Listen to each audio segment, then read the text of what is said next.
was going to volunteer for that, but it's like, it is me. Thank you. Good morning. I will call the Cook County Board of Commissioners to order on this February 27th.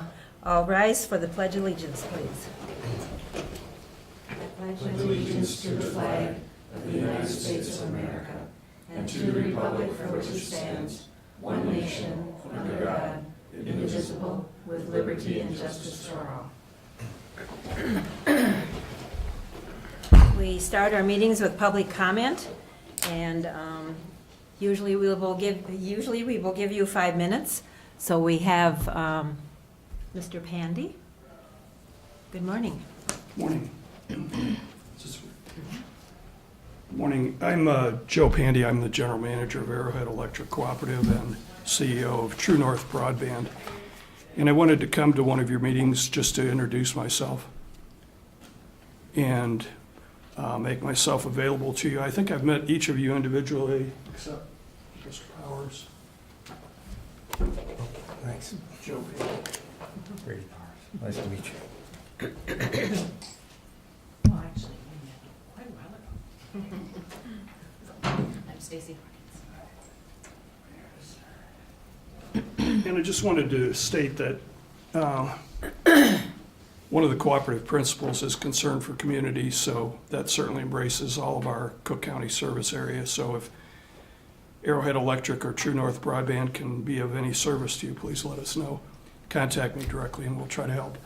If I may, I have a short list, top 10 list from our residential survey that I'd like to share with you. And if you could pass these around. Just a couple of highlights from it. I'm going to probably tell you things that you already know, but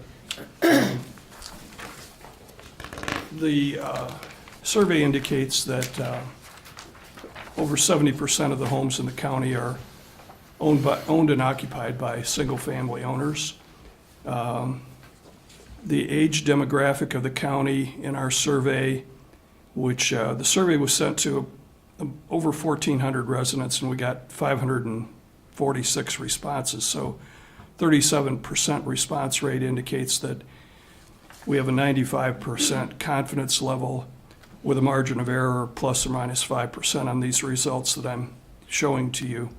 The really good news, I think, is that the level of education in Cook County beyond high school with either some college or technical school or advanced degrees is about 93%. I think it's 92.8, which I believe is the second highest in the state of Minnesota.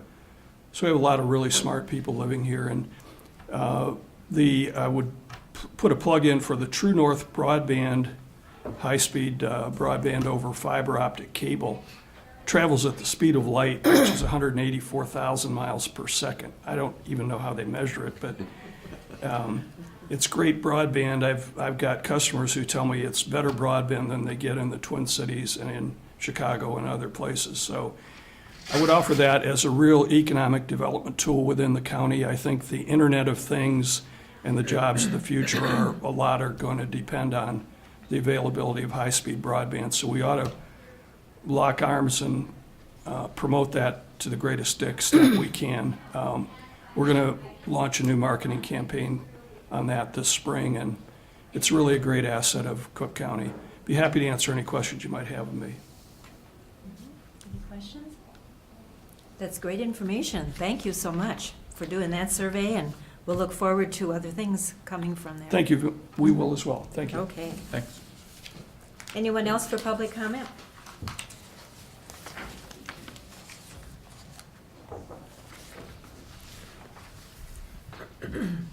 Morning, Arvis. Good morning. Arvis Thompson, District 1.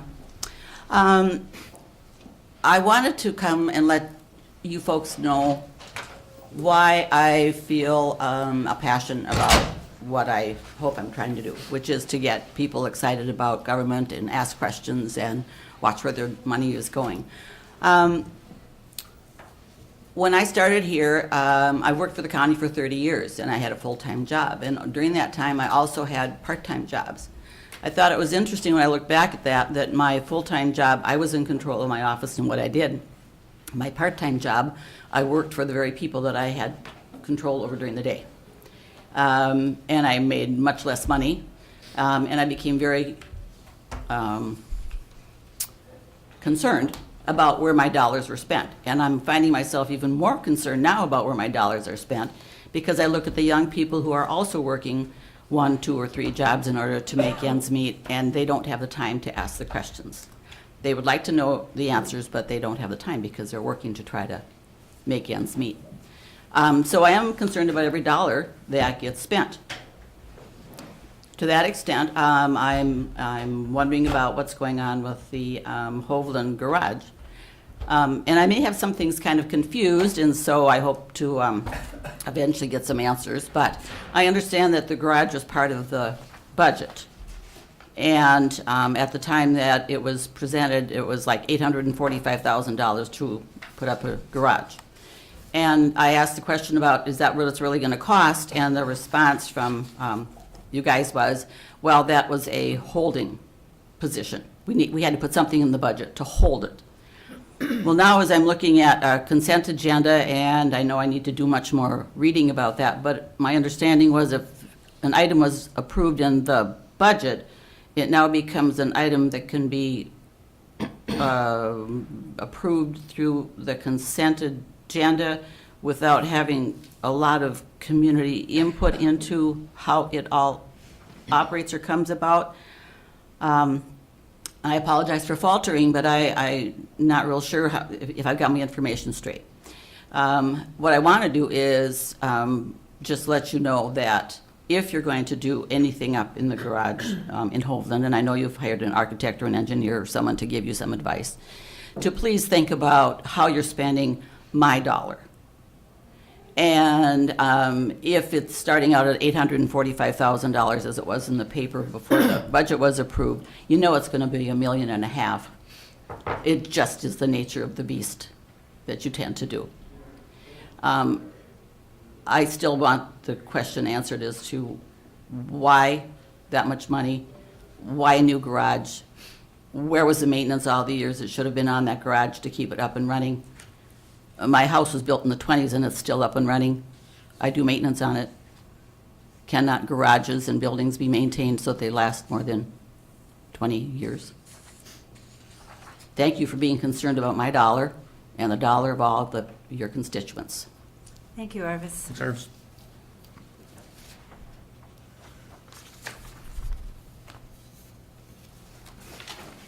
Well, okay, the next item is the consent agenda. Anyone like? oh, Madam Chair, Brady? Yes? I was going to ask for an adjustment to the agenda. I handed out a second gambling permit request. There's one on the consent agenda, it's item 3E. And there was another one that came in, and it's a raffle. It's going to happen next month. So I would ask if we just add that and approve 2 raffle items on 3E. Okay, we can do that. We'll add that there. Anyone want to pull anything other than having this added to it? Okay, so I will ask for a motion to approve the consent agenda. Madam Chair, we haven't approved the agenda yet. Oh, well, let's do that. So moved. Support. All in favor? Aye. Okay. Motion to approve the consent agenda? I'll second it. All in favor? Aye. Okay. So we'll move on to Diane Booth.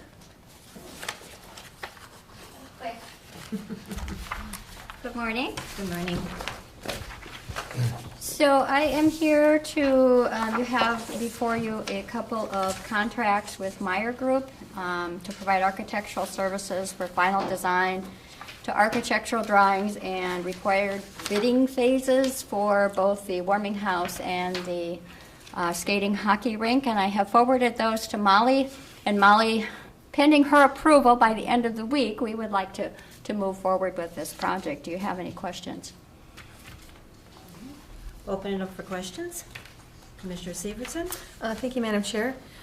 I think I don't really have any questions, but it's good to see the projects moving along, and the contract with the Meyer Group seems reasonable. Well, and if I may say, we're trying to piggyback on what Meyer Group is already doing for the Holden Garage in order to save money for the county. So if he can, we're trying to combine all the services to reduce our costs. Madam Chair? Yes. What I would, and this contract came to me midweek last week, so these are dense contracts. I haven't had a chance to go all the way through it. I wouldn't plan on changing any substantive clauses, but just to make sure that all of the protective clauses for the county are in there, what I would ask is that the board authorize or delegate authority to execute this contract to Brady Powers once it reaches a point where you've got county attorney approval. And I know it's on a short deadline, so that it should be finalized by the end of this week.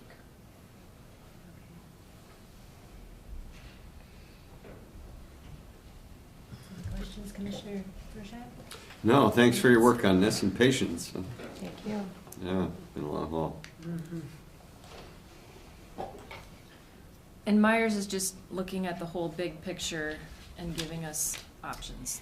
Right. One of the things that we have looked at is Meyer is putting together RFPs where one person or one contractor could come in and do all three projects or break them up separately. One of the things I had asked for was to break them up separately so that our local contractors might have more of an opportunity to do some of the smaller projects. So it could go either way. And so that's really how the RFP is going to be written for both pieces, at least for the community center.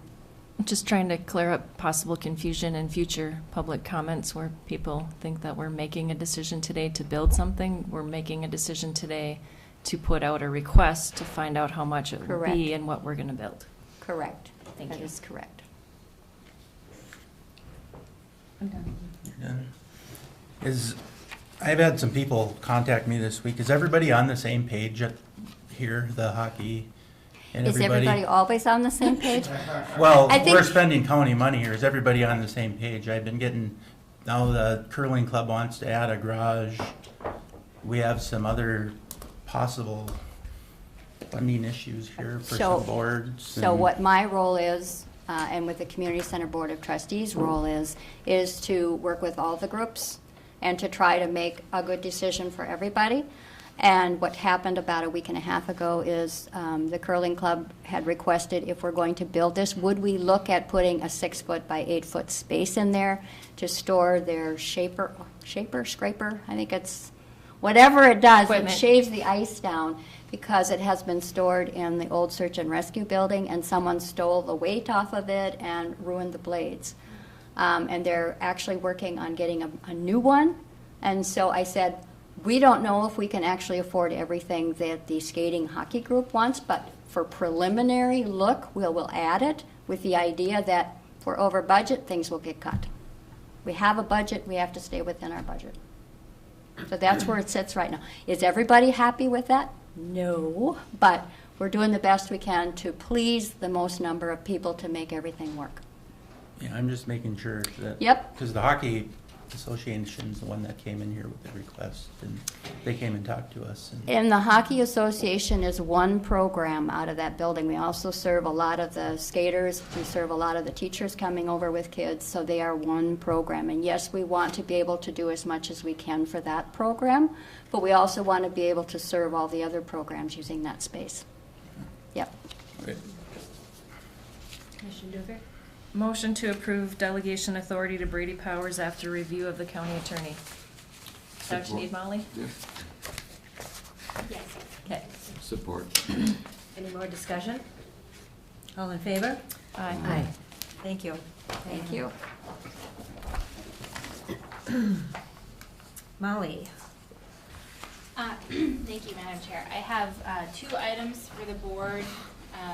These are coming through me, and I'm not, I'm just asking for the board to authorize, first, an annual joint powers agreement that we enter into with other counties in our judicial district to provide attorney representation to people who are under commitment or that the county is petitioning to have a court-ordered treatment for mental illness, chemical dependency. Obviously, the county attorney's office is in the role of representing the agency in moving forward with the commitment.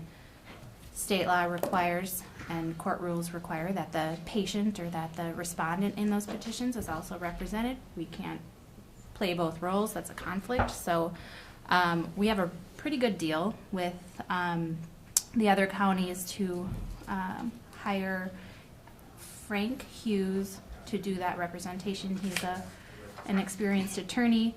Our cost, you can see on the final page or on that cost share page, is pretty low for a year's worth of attorney services. It's based on the average number of commitment cases we have per year over a 3-year period. So you can see that it's 3 to 4 commitments we would typically do in a year. So asking for authorization or asking for a signature on that from the board chair. And then I'll forward that back to court administration. Okay, thank you. Any questions, Commissioner?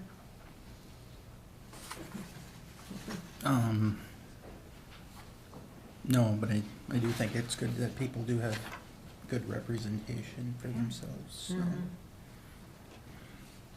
No questions. Thank you, Madam Chair. I'm also grateful that we can join forces with other counties that use these services more and save a lot of money. Seriously, $885 for a year's worth of seems like an amazing outcome for this kind of service, so I really appreciate it. Therefore, I would like to move that we authorize the board chair's execution of the joint powers agreement for civil commitment representation for St. Louis, Carlton, Lake, and Cook counties. Support. Any discussion? All in favor? Aye. Aye. Motion carried. Thank you, Molly. Yes. The second item, and this is on behalf of Cook County Public Health and Human Services. This is not one that can wait for the Human Services Board meeting. Basically, this agreement is required so that a Cook County kid who is in placement down at a facility in Clay County that can meet his needs can get the therapy that he needs. This is a high-quality therapy provided by Lutheran Social Services. Essentially, they have a home county agreement with Clay County in which all of the terms are spelled out. Whenever another county sends a kid to this facility in Clay County, these are the same terms that are proposed for that arrangement. And so you have both the long Clay County agreement and then the one-page agreement between Cook County and Lutheran Social Services that says we're signing on to the same conditions. So just looking for signature on that.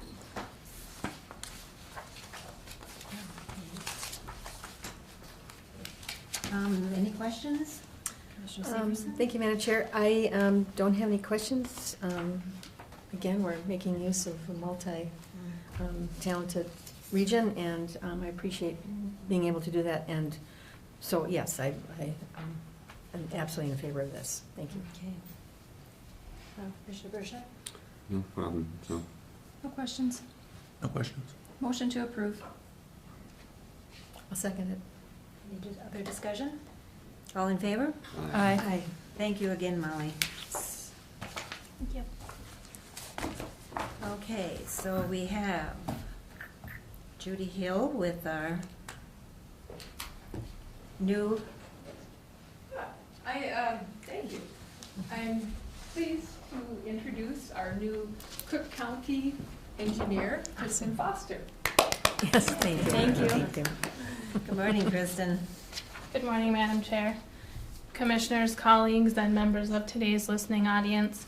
If I may, Madam Chair, ask for an additional minute to introduce myself this morning. My name is Kristen Foster, with the Finnish maiden name of Sadala, which I add because you might see that reference from time to time. I bring 10 years of transportation engineering experience to Cook County, including a background with MnDOT and most recently managing the Lake County Highway Department.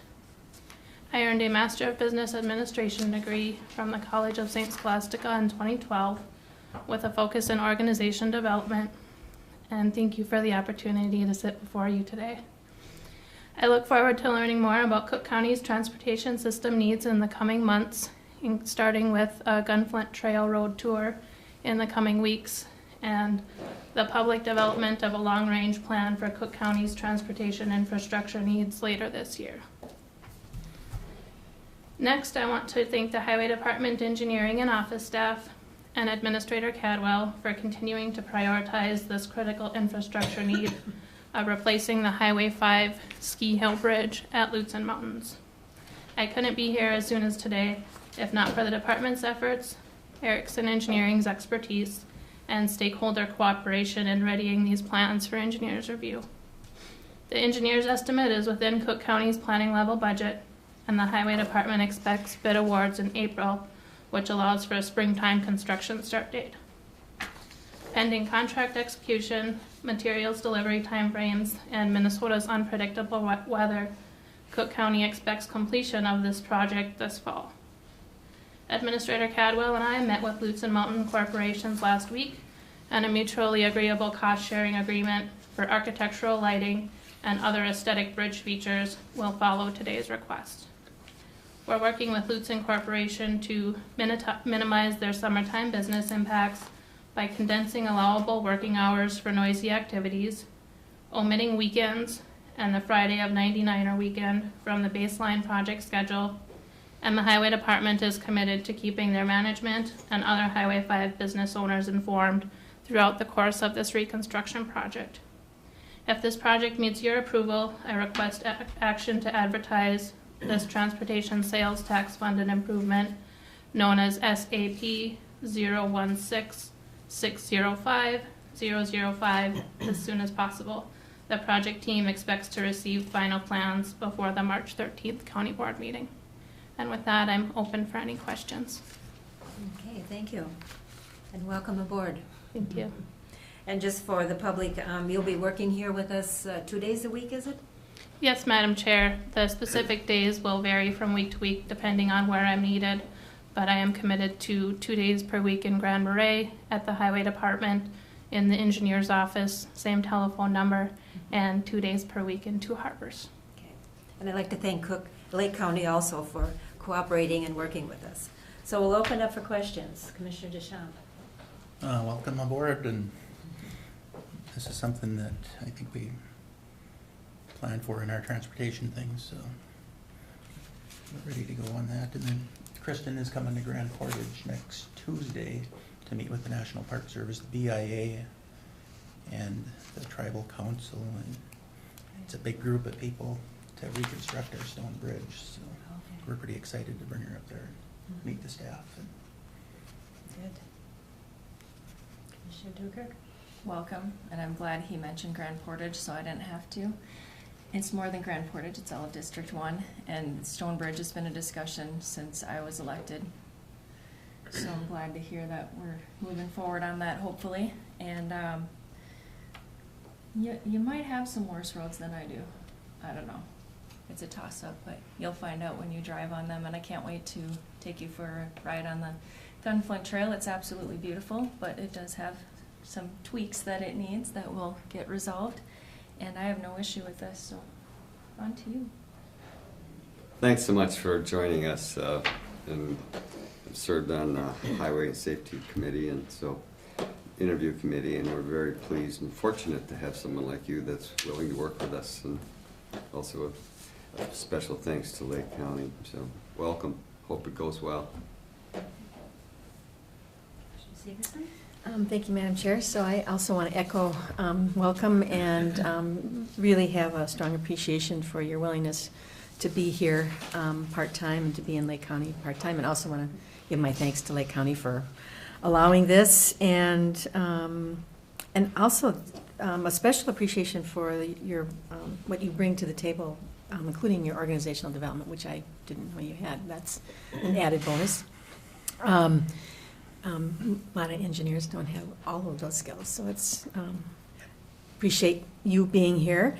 I also, so the question I want to ask us is how we would have done this project if we hadn't passed the transportation tax. So I'm also expressing gratitude for our doing that so that we can make some of these changes gracefully and needed changes over time for just having a good quality of life here in Cook County and economic development and all the reasons that we need good roads and bridges. So I'm really appreciative of this particular project as well.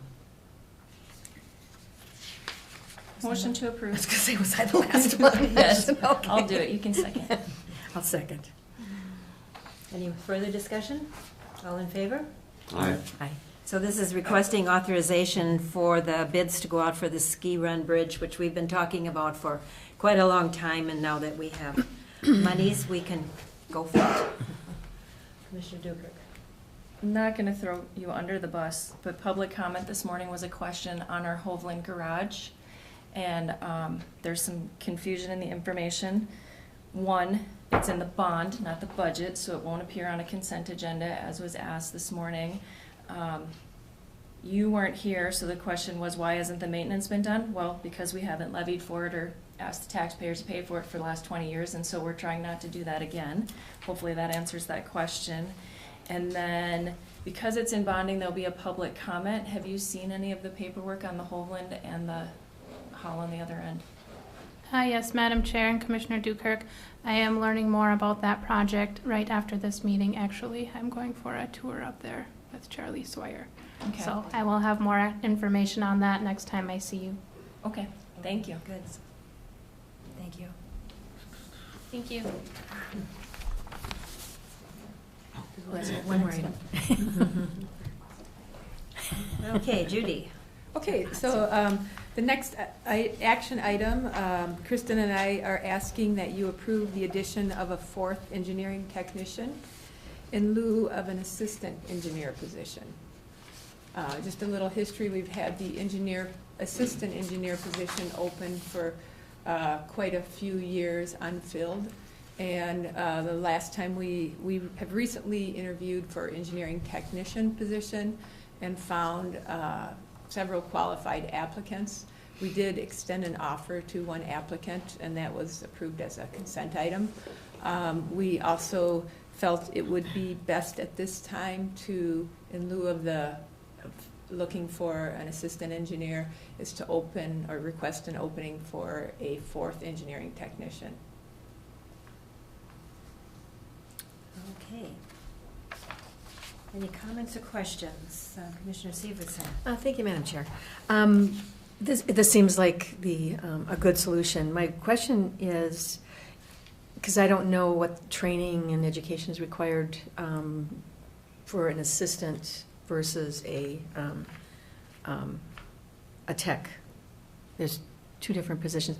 So is there a big difference? So my question is, would it be possible in our existing staff, including this person, would it be possible for one of them to move up into that assistant tech position or an assistant Depends. engineer position in the future? Or It depends, possibly. Generally, an engineering tech is a 2-year degree, okay, but has considerable CAD work, which we need. And then engineer or assistant engineer would be a 4-year civil engineering degree, typically a professional engineer's license in civil engineering. So there is more education involved Got in it. assistant engineer. that's helpful. Thanks. Commissioner Bershine. I would assume that this is going to save money as well, because of the, and I'm familiar with the posting that's been out there for as long as I've been around. And so, but it's maybe not the best thing to do, but under the circumstances, it's something that I think we need to move on and just can't sit there forever. And so I'm very, thank everyone who's involved in this to move on it, because we're going to get benefit from this rather than having no one. Commissioner Dukert. Well, the Personnel Committee has been working on this for what seems like an eternity, trying to figure out the best solution and work with the different members. And I do know at one point a few years ago, we had an applicant that was overqualified for the engineer technician and underqualified for the assistant engineer. And so hopefully this fills in the gap and gives us the opportunity to bring someone in who's qualified and train them if we make a position where you move up in the field. So it's nice to have this ability and have the crew on staff to support each other. It's been tough for the last couple of years, and we've had a lot of our staff stepping in and taking on roles that aren't really what's been defined for them. So hopefully we alleviate some of the pressure. This is what we did for public health a couple of years ago when we realized the stressors and figured, you know, a little extra money here saves money on the other end. So hopefully this works out and makes the highway department more effective and more efficient. Commissioner Deschamps? Yeah, I think with our transportation plan moving forward, this is a critical position that needs to get filled. We got a lot of work to do this summer on the roads, so it's definitely needed, so I support it. Motion to approve. Any other discussion? Do I hear a second? Support. Oh, Bob. All in favor? Aye. And for you, Kristen, I know it'll be great help to have some technician aboard there with you, and hopefully we'll look at future considerations too, but be good for you. Thank you. Thank you, Judy. Just a note about the approving the technician. We also approved filling in the social worker position when unfortunately Jennifer Rue lost her battle with cancer. And so we will be hiring a replacement in the Public Health and Human Services for that position, which will be on board a little bit later this year. We have Jim Shiners. Yes. Thank you. Good morning. Morning. Oh, that was enthusiastic. I'm impressed. Thank you. I have a couple of colleagues who are coming to assist me a little bit, but I think this is pretty straightforward, so I think we can make it fairly quickly. The North Superior Ski and Run Club and the Superior Cycling Association have put together a joint application as part of a federal program administered by the DNR, which I think all of you are aware of. And we're asking the county to act as fiscal agent. There's Mr. Kennedy and Mr. O'Brien, who are joining me. We're asking the county to act as fiscal agent. And I think that this is a pretty straightforward application, but as long as both of these gentlemen are here, I would ask them maybe to make a couple of comments, because it's been an interesting process getting to the point of putting this application together. And I'm hoping that this is the first one of a number of these that you are going to see in the future. And I have to give a little bit of credit to the Cook County Parks and Trails Commission. This is, I think, a first step in doing a cooperative application of this nature. We, Jim Kennedy representing the Superior Cycling Association and Chris O'Brien representing the North Superior Ski and Run Club, I think we realized fairly early on that it was going to be important to maybe start collaborating a bit more on trail activities in the county. And I don't need to speak, I don't think, to any of you about how important trails are to our economic development here. And actually the recent growth of trails, particularly with Fat Tire, Tim. So I think that we're taking this very first step of beginning to understand that maybe it's important to start sharing equipment across trail users, to start going after grant applications together, and for looking for more ways to collaborate with both the Forest Service, the county, and trail organizations. So maybe just briefly, because I think this grant application is somewhat unique, ask Mr. O'Brien maybe to just talk about how important it is for Pincushion to obtain some more equipment, and then Tim, maybe from the point of view of the Cycling Association, but also from the point of view of Parks and Trails and just making this happen in a collaborative way. Chris? Sure. Chris O'Brien. I'm on the board of the North Superior Ski and Run Club. Just joined recently, also fairly recently moved to Grand Marais. I think that one of the reasons that I was most excited to move where we did. We bought a house on Old Ski Hill Road is because of the proximity to Pincushion. It's just a incredible resource. We've been coming up part-time for many years, came up full-time, and now it's right in our backyard. So it's just, for all the year-round uses, the running, the skiing, it's just a gem of a resource.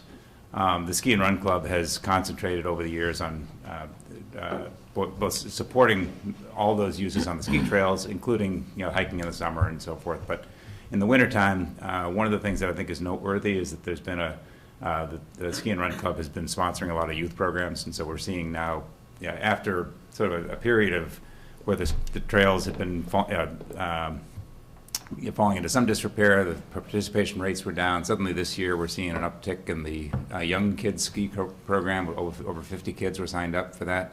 We're seeing the high school cross-country ski team restart for the first time. Not for the first time, but after it was not in existence the prior year. So anyway, there's a lot of exciting momentum building for the Pincushion trails. I'll let Tim to speak to the biking side because that's a very exciting new development. But on the ski side and for the other ski trails, a lot of exciting momentum building. That stands in contrast to the state of the equipment that's we use to maintain it. I work with Jim and Charlie Curry and Bob Nessheim on maintaining the trails in the winter, doing the grooming, and we're relying on very old equipment. I mean, the piston bully is about 30 years old now. The two snowmobiles that we use to pull are both in the 2003, 2005 vintage. So they get and they're old two-stroke machines. We feel like we need to wear masks when we groom. It's really good. So they're overdue, and so we're on the.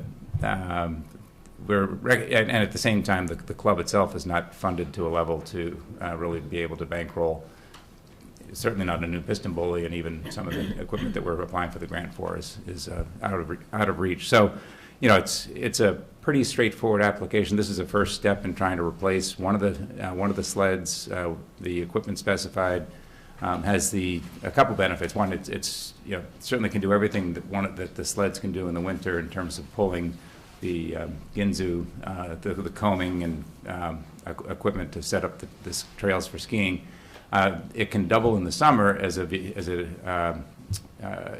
vehicle to help us haul material and equipment out to some of the remote sites in the trail network. There's been a long list of overdue maintenance projects. You've probably noticed if you hike on the trails that there's places where it gets pretty swampy or overrun with water, and that's because the culverts have collapsed. Those need to be replaced. Some of the bridges are in bad need of repair, and we can't actually take trucks over the bridges to get to some of the far places that need to be repaired because the bridges themselves don't have the integrity they need to. So, this gives us this one particular piece of equipment, the Gator, would give us a lot of capability to address those longer-term concerns. I think I'll stop there and maybe let Tim. Sure. Tim Kennedy, President of the Superior Cycling Association. And I'll try to be brief just to summarize kind of where we are and what the relationship is between the Ski and Run Club and the Superior Cycling Association. I sit also as chair of the county's Parks and Trails Commission, and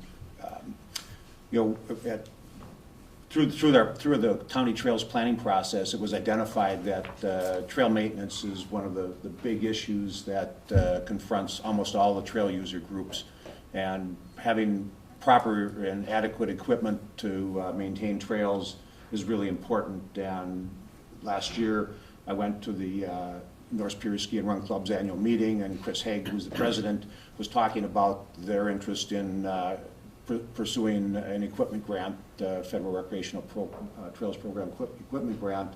And of course we have already been talking about that at the Superior Cycling Association about submitting a similar application for equipment to do trail maintenance and grooming. Seemed like a logical cooperative effort. The opportunity was there for that, and so I talked to Chris, I talked to Jim. It seemed like this was a good way to go. little more bang for the buck. There are opportunities where we can share equipment, not everything, but in some cases. And of course, we already own some equipment, they already own some equipment. Could we make that available to each other to provide trail maintenance? It just seemed like a good fit. And of course, the Pincushion Recreation Area, as you all know, you have 3 major trail users up there: the North Superior Ski and Run Club that maintains the ski trails, hiking trail, or at least the ski trails that are used for hiking; the Superior Cycling Association, which maintains their single-track mountain bike trails; and then the Superior Hiking Association, which has the Superior Hiking Trail go right through the Pincushion system.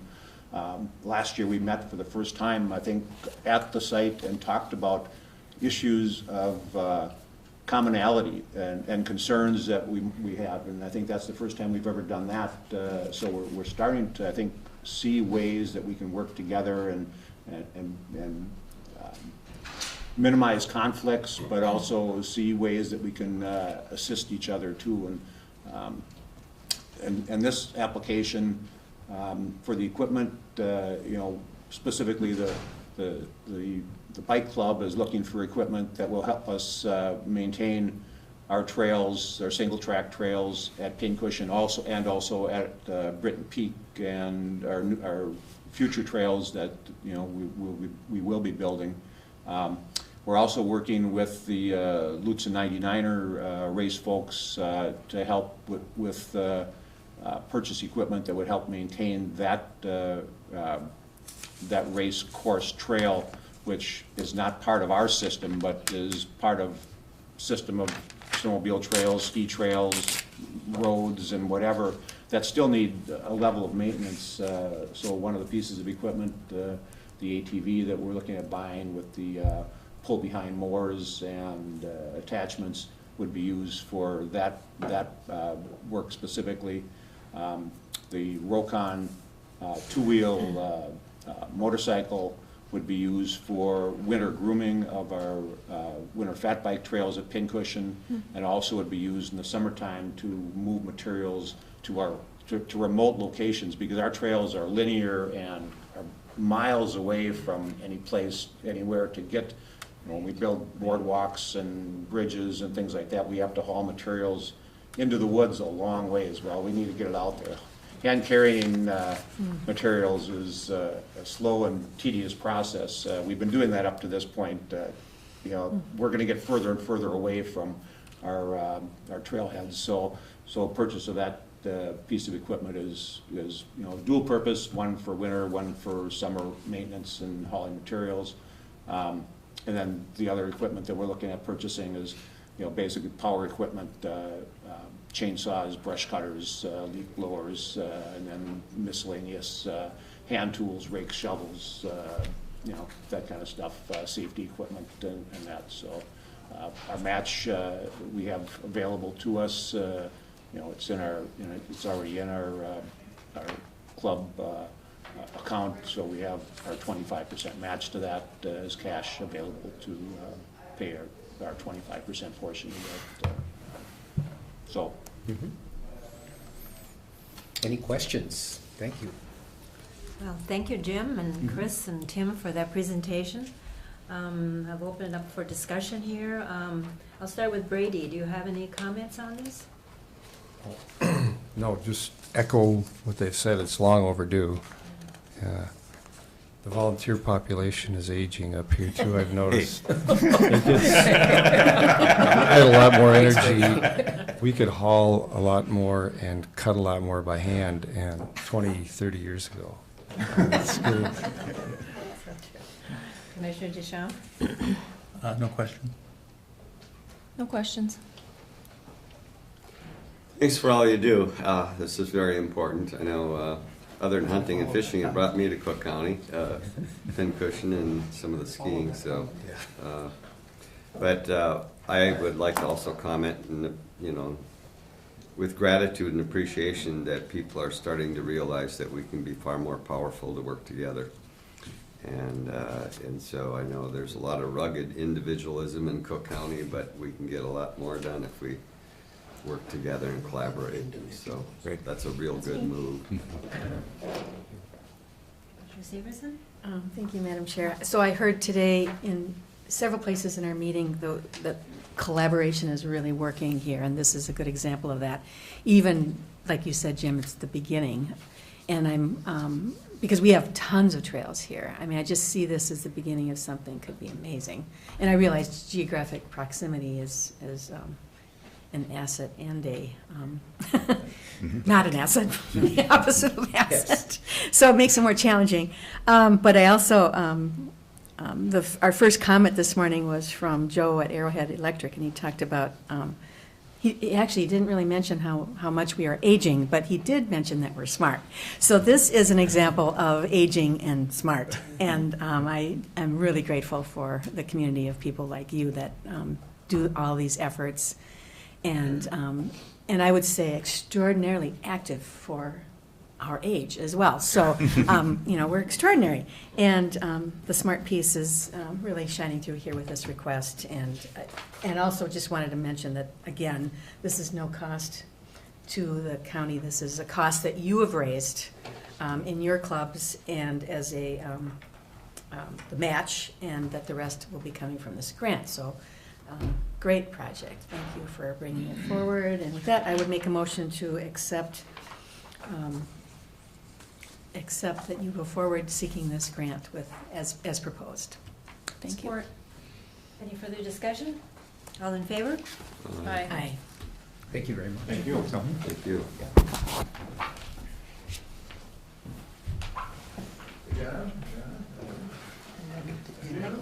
Aging and rugged individuals. We're aging, rugged individuals. We want to work together. The work together. Next on the agenda, we have Bill Lane. Put down the hammer, Jenny. Bill.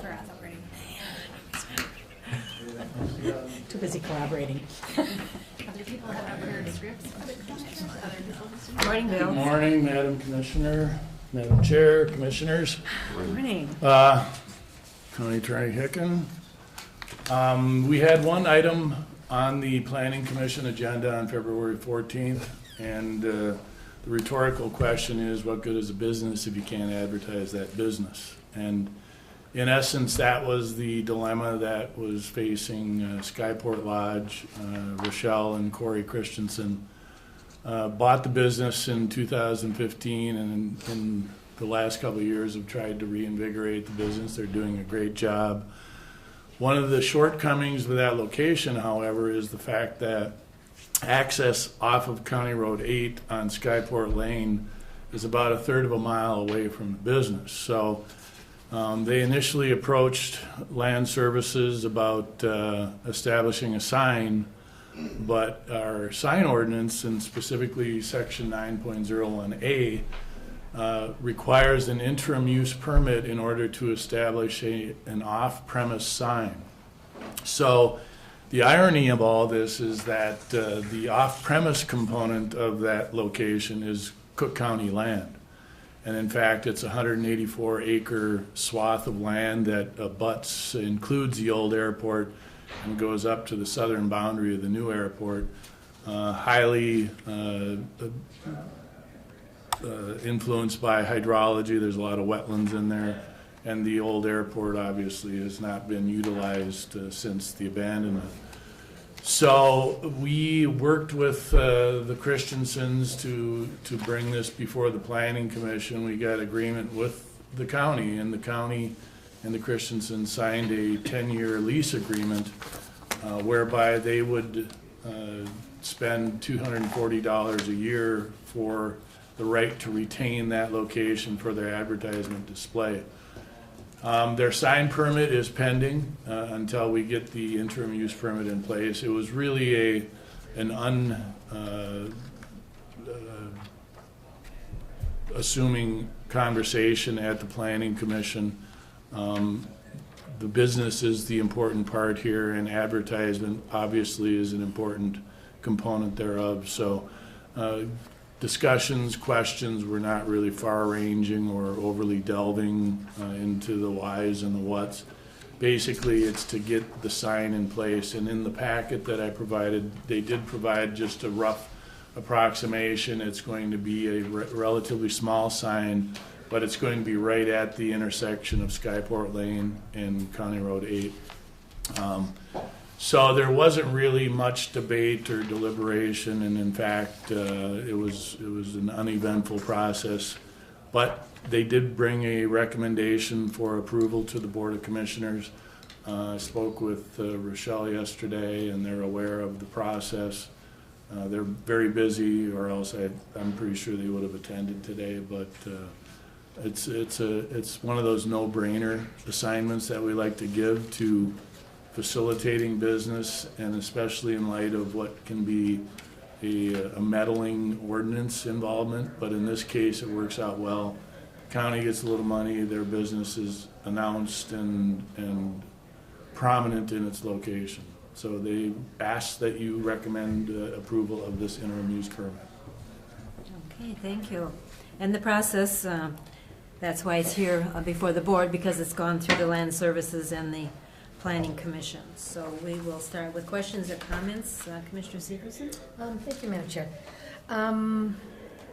Yeah, you mentioned no-brainer, Bill, and I always think, is there such a thing? But this sounds like it maybe comes close.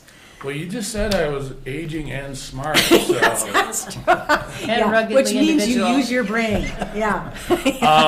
You are a brain. Yeah, again, that fits within that rhetorical inclusion. Nothing is a Yes. no-brainer when we have rules and laws that govern things. I looked at this from, my experience now, which is almost 13 years, and there are some things that we wish we could just administratively approve, yet that would be supplanting the process with our whims and spontaneity. We don't want to do that. This is a no-brainer in the sense that it's well-defined in the ordinance, and the prescription for fulfillment it's like making cookies. You just follow the recipe, and that's why I went to the Planning Commission, and now we're here. I just had one more question. Thank you for that response. And this is, I'm sure part of the recipe, but does the permit go with the property, or does the permit go with the people or the business? The permit will actually be assigned to Cook County. The Christiansens are applying for the permit on behalf of the county. So it's one of those, their lease agreement, and I included that as well.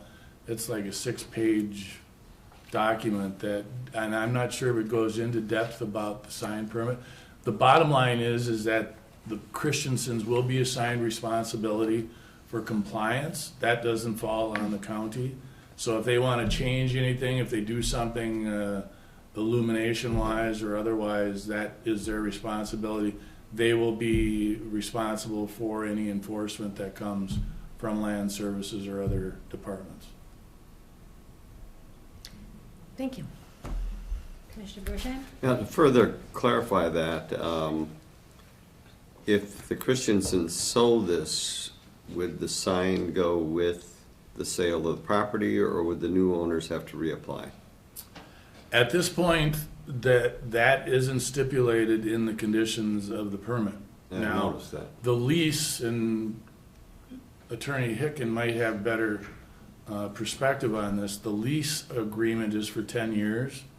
Okay. And so if that lease is violated, I'm not sure what that does to the sign permit. That might be a condition that you might want to consider putting in now, just to make it clear. I admit I didn't bring that in because it seems just like so joyful of approval. Well, it's all good, but I got to think ahead too. Mm-hmm. Right, I agree. Commissioner Dukert? Molly, what's your recommendation on this? So, I'm just reviewing the ground lease, which I helped to draft, but I'm trying to remember if we accounted for transferability between owners. For example, if the Christensens were to sell their property and want to transfer this lease to the new owners, is that allowed under the? Yeah, it looks like the lease is assignable, and I would say the property rights probably go with whoever holds the lease. And so I think the best course would be not to comment, not to change the action that's been requested. Yeah, just to comment that, you know, I was inferring that we should include it, and I'm glad it is. So, yeah, I don't look at that as a negative at all. Thank you. That's all I have. Commissioner DeShawn? I just have for the placement of the sign to make sure it's far enough back when you come up to that sign. You're not looking through that sign like the one at the Gunflint Trail in 8th, which we had to remove. This, yeah, Commissioner Deschamps, that is a good point, and the Highway Department has been involved with the placement of that. And actually, preemptively, if you go out there, you can see the framework for the sign now.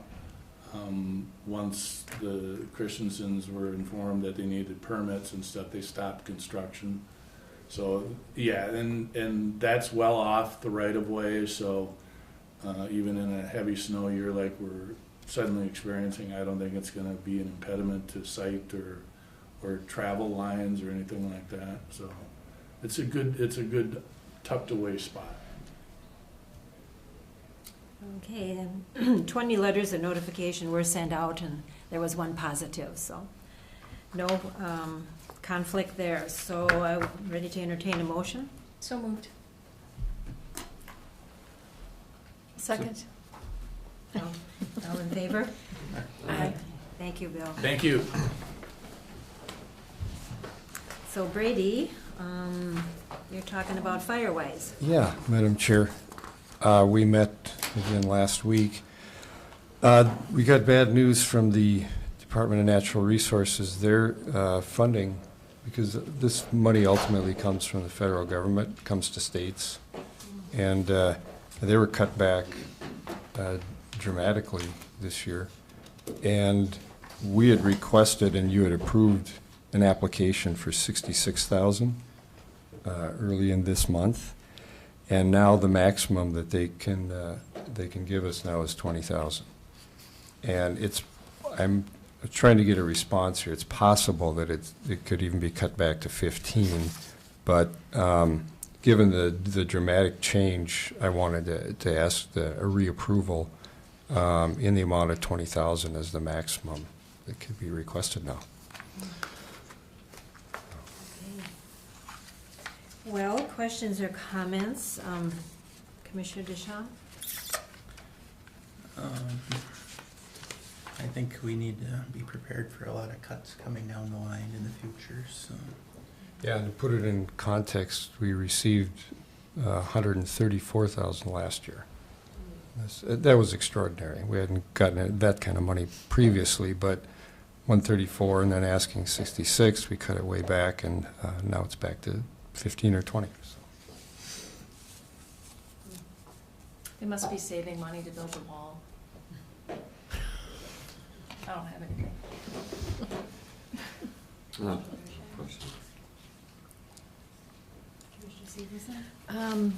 Thank you, Madam Chair, and I have no questions, but it's just the way it is. So Yeah, I'm accepting the way it is. Just to point out what's been cut back in the application, the main thing is the chipper days, where we hire someone to go out and people haul their brush out, and then they can chip it and haul it away for them. That's probably the biggest thing. And then some home ignition zone, some specific things that people can do around their homes. So what we've kept is most of the assessments and the pit maintenance, which are essential. So. Motion to approve. Here a second? Second? Any further discussion? All in favor? Aye. Aye. Thank you, Brady. We'll take what we can get. Yeah. The second item is this is the next step in the capital improvement plan and the bonding that we're planning for this spring. And some of it answers some of the questions that Arvis had raised, because this is asking for a public hearing to set the date. And the date planned for is April 10th. And at that meeting, we have to have, our bids should be in for the projects, and we should be, should know pretty well what we're going to spend, because we're setting a maximum. Some of it will depend, of course, on how the bids actually come in, our interest rates, et cetera. But this should get our plan numbers as close as we can get them prior to bonding. So we'll have a very good idea what we intend to spend on that building and on other highway projects and the community center, et cetera, by that point. And it's a public hearing, so we'll take comments from the public on that. So what I'm asking today is to approve the resolution calling for public hearings on a capital improvement plan and on the intent to issue capital improvement bonds under Minnesota Statute 373.40. You'll see in Exhibit A, the plan is, in this resolution, is to call for the public hearing at 10 a.m. on Tuesday, April 10th, in the Commissioner's Room. Okay. So just basically, the resolution asks that we call this public meeting at 10 a.m. on Tuesday, April 10th, and it covers road and bridges improvement, county courthouse improvements, law enforcement center improvements, public works facility improvements, park improvements, which would be the community center right now, and the various eligible facilities.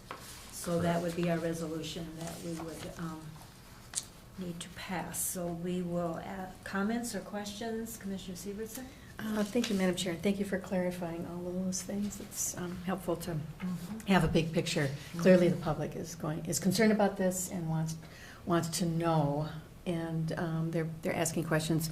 So just in terms of timeline, so by the public hearing on April 10th, we should have all the information that they need. Are we anticipating that we have this information in advance of this public hearing so that they can get, Well, have time that's where it needs to be presented so that people, they can comment at that time. But we have to do the bids, we have to do the background work to Right. get it to that point. Right. So that they have something to comment on. So Right. that's what Kristen will be up looking at that. That's what Diane is Right. looking at. What we approved this morning is to go out and have the design, to go out and get the bids on the design work. And the same with all the other projects, the other highway projects, so that all of our estimates can be honed as closely as they can be before the public hearing. So all of those before the public hearing. Do we have, I'm just thinking of managing expectations. Like, what's our, I know there's no usual in these cases, but would we shoot for a week ahead of time? Yeah, there's a schedule that Okay. Ehlers puts out, and in the schedule, the plan is to have everything back here by April 1st. Excellent, thanks. So it has plenty of time to get into the board packet, so. Great. It's not an April Fool's joke. No. Oh, that's. Commissioner Bershine? No comments, no. I would assume that we have a board meeting on that day, so we just take a break from the board meeting and have the hearing. Right. Commissioner Dugan? I have an issue with the date and time. We haven't done since I've been elected, we haven't done a large bond like this, and normally we don't have anyone that shows up for hearings on a regular basis, maybe because of the date and time. So I know that we need to have Bob Tofty and staff, and Kristen is shared with Lake County, and this might be a huge request and hard to pull off, but I'm asking that the public hearing be April 9th at 6 p.m. so that we can have more public involvement if possible, and then that allows us to approve the next day at the meeting. So you know, and maybe there'll be, the opportunity to speak is at the public hearing, and we may have more comment the next morning, but the hearing allows, I mean, I know the public has said they all work 3 jobs and they can't make it here no matter when we put it, but I think 6 PM on a Monday is easier than 10 AM on a Tuesday. I know past history is that we don't have a lot of people, but I just think that the community wants to be involved in Yeah, this decision. I don't know what happens with our,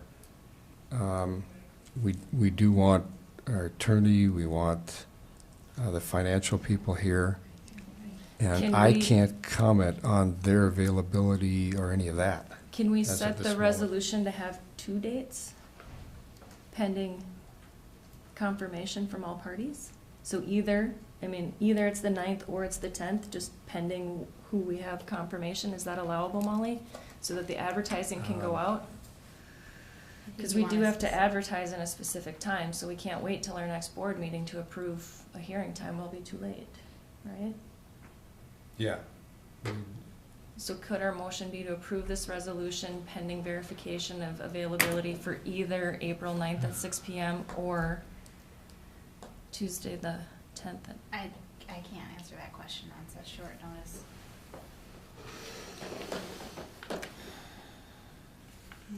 I wouldn't think so for a public hearing. I think you have to designate.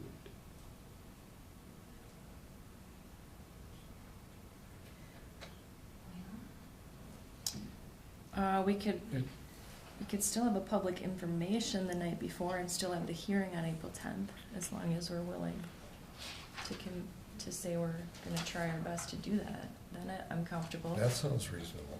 Yeah. Okay. Much better. Okay.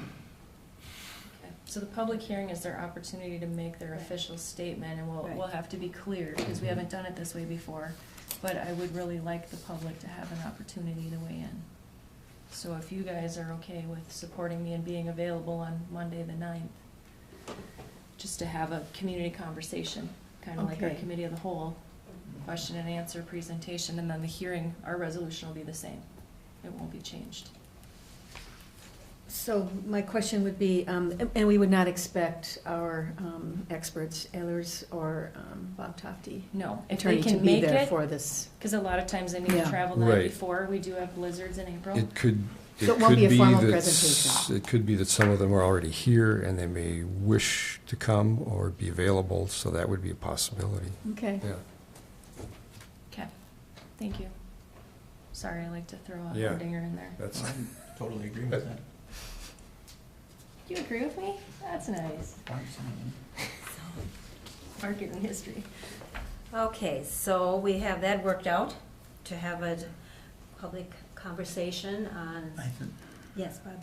I think the, last time I talked to Jeff, the Hoveland shop thing is actually, it might be put on hold because we did get a price from Myers to engineer it, and it was like $78,000, so he was gonna shop around for a new designer. Okay. So that might not be done this year. So that would be included. It'll be in our It's next still- bonding cycle. I think it might be in this bond Should be in cycle, this one, but, yeah. he was gonna shop around because $78,000 to design a garage is a Almost more little, than our base salary, man, to combine. that's a little high, So we'll wait on that to make sure that that's yeah. gonna happen, that, yeah, a decision just has to be made right, by April 1st, 10th for sure, but Right. yeah. okay. Okay, so, yes, What did we end up with at the jail? Just windows or? Windows, yes. Okay. And a roof. I think it was windows right now, the roof was through here. okay, windows, window improvements. Is Okay. that? It says window improvements. Yeah. Yeah, okay. All right, so are we ready to make a motion? Yep, I'll make that motion. Go here a second? I think we should restate that motion. Yeah, thank you. The motion is to accept the resolution. Great, To great, great, great. accept the resolution for As- public hearings on capital improvement plan. Well, it's a long resolution, but Right. April 10th at 10 a.m. The hearing will be April 10th at 10 a.m.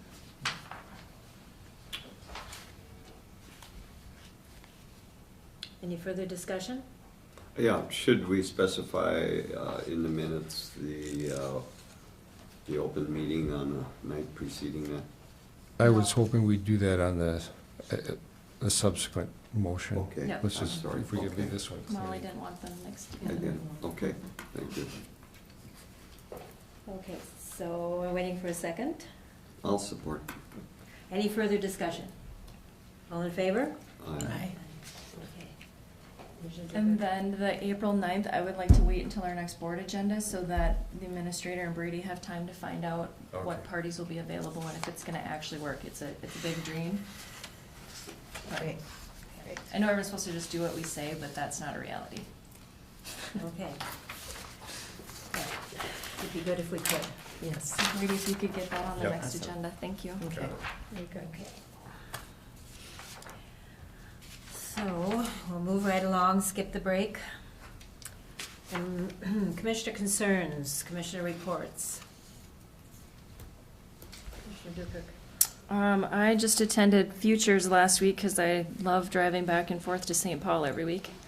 And we went to the Capitol, but a lot of what we discussed, just a reminder, Futures is commissioners and other staff of counties all over the state that are selected to be on this committee. And the number one rule of the committee is, this is Vegas, and what happens here stays here. And that's just so that comments from certain parties are not shared. But the basics of what we did there is shared. And most of the agenda was set around future hiring and staffing and millennials. And we must embrace millennials. They're not bad people and they're hard workers. Brady. And 4 seasons, working with the Gen X, the baby boomers, the millennials, and the Gen Ys. How do we get all of that together? And then we got some staggering numbers that the state of Minnesota by 2024 will have a shortage of almost 300,000 employees. It's amazing. And that is not just us, that's all over every state, so we can't steal from our neighbors because they have a shortage also. And so one of the discussions which we've faced here on our personnel committee and our discussions with personnel committee is changing our job descriptions and deciding whether or not we require people to have degrees. Some we have to.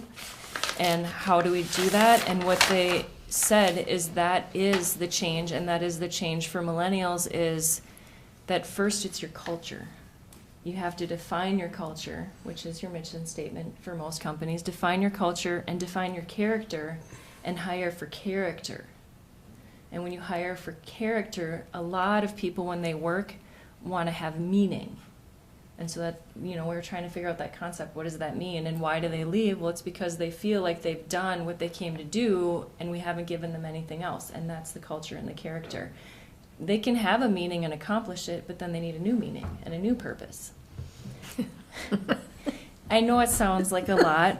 I got But a it's lot. real. I got a lot from this, It's real, from yeah. going to this and how important it is. And I know that the changes since we changed to administrative government, immediately we saw a change in culture each time and every time we hire an employee. And so we need to figure out how that works for us. We had a guy come in that started a couple businesses and it's really great. And he came up and he's like, so we have a beer refrigerator and you bring your dog to work. And everybody in the room was like, that's illegal in government. You can't do that. So, we were trying to look at this guy going, what does this presentation have to do with us? Because we can't do this stuff. And then he's talking about giving out money and bonuses. And we're like, we can't do that. But he was trying to explain culture and how do we do that here. So I hope that we, at some point, us have a conversation with all of our staff and find out what does character and culture mean to them. And we've all experienced it when we walk into a job and it's the job that fits our skill set and what we want to do, and it's our dream job, and we walk in and the characters and the culture make us want to leave. So that's the new direction that we move in, and it was kind of inspiring. And actually some of the presenters were millennials, and they were very, very, very smart and very educated and very hardworking. And so we have to stop knocking millennials because we need them. And we have to stop knocking baby boomers too. Because we need them. Yes, 'Cause they're especially aging based and on smart. this 87% over 50. So, And perhaps look at older people who maybe help in some areas too, because as we see, the older generation. and that's the Four Seasons, because Yeah. you want meaning too. Right. You know, Thank you. if you don't have, well, Ginny, if you don't have to work, why would you do it, you know? For us as commissioners, when you look at the makeup of us, we don't have to do this. It has meaning to us. Jan. Well, They're doing you have to find our meaning in life, that's for Yes. sure. Right. And when you're elected, your meaning has to last 4 years. And you attend Futures how often? We do 3 times a year. Our next meeting is in May. And so it's hardcore. We start at 1 p.m. on the first day and go to like 8 at night, and then we start right at 8 a.m. the next morning, and we're out by noon for us that travel, so we can get up at the crack of dawn and get there on time and then leave and come home. And so I literally went down Thursday and came back Friday, and now I'm going down today. Okay, well, thank you for that report. Any other reports or meetings to note? I just want to say, go team, go get. Go to the Capitol. Yeah, participate in a good way and meet with people and bring back great information for Cook County so that we can ensure a brighter future. Julie had a preliminary agenda for us, and every commissioner is assigned to meet their legislator, which I think is a first. Wow. So we are set to go to the Capitol and have face-to-face conversations. That's fantastic.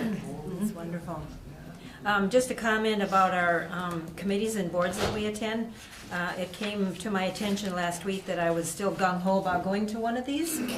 I discovered I didn't need to.